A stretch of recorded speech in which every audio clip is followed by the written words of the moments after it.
Hi, horse race enthusiasts. This is John. Sorry that it's been a while since I've done a video. It's been a little bit of sad times since Saratoga has finished up, and several days of inactivity, kind of contemplating where are we going to go next from a track perspective. In the season right now, where we are we're entering the fall. November 4th is the Breeders' Cup. So everything up to this point has been the Triple Crown, then working through the summer meet. You know, again, the 3-year-olds are running, the 4-year-olds are running. They're all the winners are gonna sort of accumulate and come together in the Breeders' Cup Classic, which will be on November 4th. So where do I go now to handicap and how do we proceed? So I think we'll be spotting certain tracks depending on if there's a quality race. Like I think on the 24th of September is Parks. We want to hit that race because it is a prep for the Classic. But I think we want to go to Gulfstream. Gulfstream is the summer meet. A lot of the New York folks, jockeys, trainers, etc., come down to Gulfstream. Excuse me.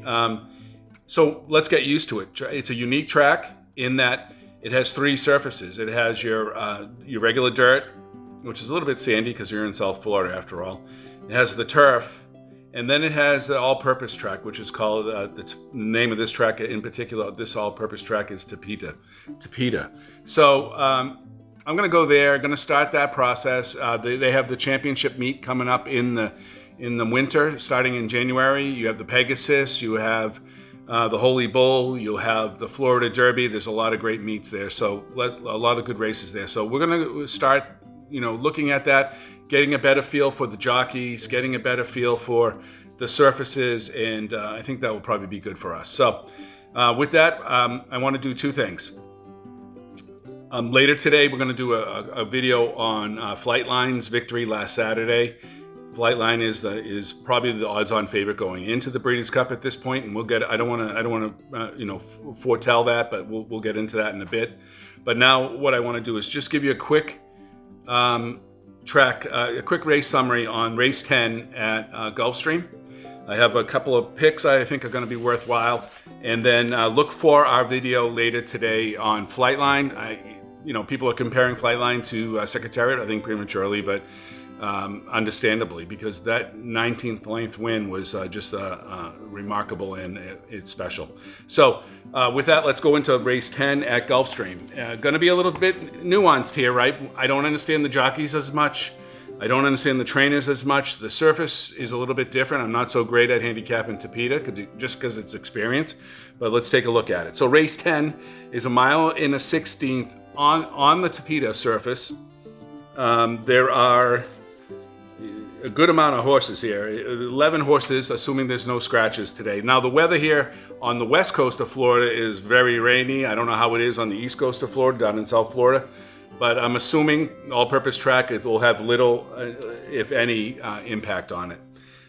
When I looked at this race, I thought it was kind of interesting in that I thought the 2, Wicked Finn, had a chance, although it is stepping up in the class, or probably class challenge here, did have the speed, and I'm questioning whether it has lone speed. Whenever I identify the speed, lone speed is such a nice thing to look at in a race.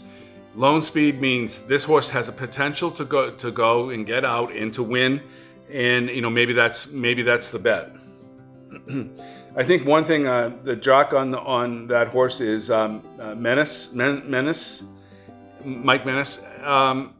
If it was a couple other jocks, I would probably say, yeah, they'd like to run on the lead and would go with that. I'm going to put that to the side. So the 2 could potentially win off outright. The 7 is a close closer, has 2 bullet workouts. It's King Theo. I've seen King Theo before. I think it maybe ran at Tampa last year. Anyhow, we've seen him run before a couple of times. He's a good horse. He has beat a couple of these horses already. So let's put him to the side. Paco Charlie is another horse, right around the same speed figure, same style as running as King Theo, although King Theo has beat him a couple of times, so let's keep that in mind. That's the 8. And then the horse that I'm going to settle on, and it's really going to depend on race time odds, but the horse that I'm going to settle on is the 6, and here's why. The name of the 6 is Fly by W, right by Ghost Zapper. So a lot of people compare the Tapeta track with running on the turf. And horses that run on the turf well run on Tapeta well. That's a general sort of summary, but that is one thing that people say. And Ghost Zappers are renowned as turf horses, right? Which, a lot of pedigree here is turf, but I like Ghost Zapper. The trainer is Jose D'Angelo. I have a connection with Jose D'Angelo. I like him. I like the horses that he trains. He has great percentages here at Gulfstream. Just looking at it, at first after the claim, this is the first after the claim, 25% on synthetic, which Tapeta surface is 27%. If a horse hasn't run in the last 30 to 60 days, he's 21%.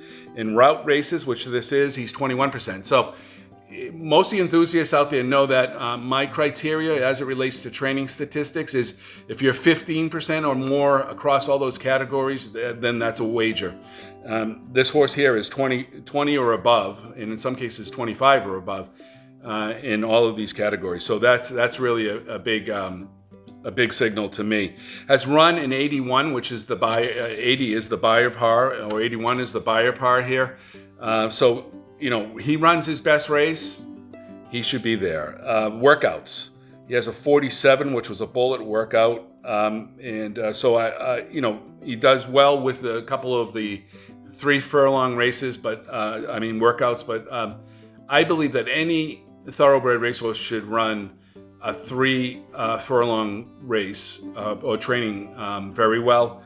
So if we go to the 4 furlong where he ran a 47 bullet on September 2nd, I think that's a signal as well. So assuming he's morning line 4-1 or higher, I'm going to say that's a win bet on the 6. So 10th race at Gulfstream, the 6 morning. If he's morning line 4-1 or higher, I'm saying take that bet. And then I'm going to say 2 other bets. We'll say across the board, 50-cent trifecta bet on the 2, 6, 7, 8. And then I'm going to say exacta bet.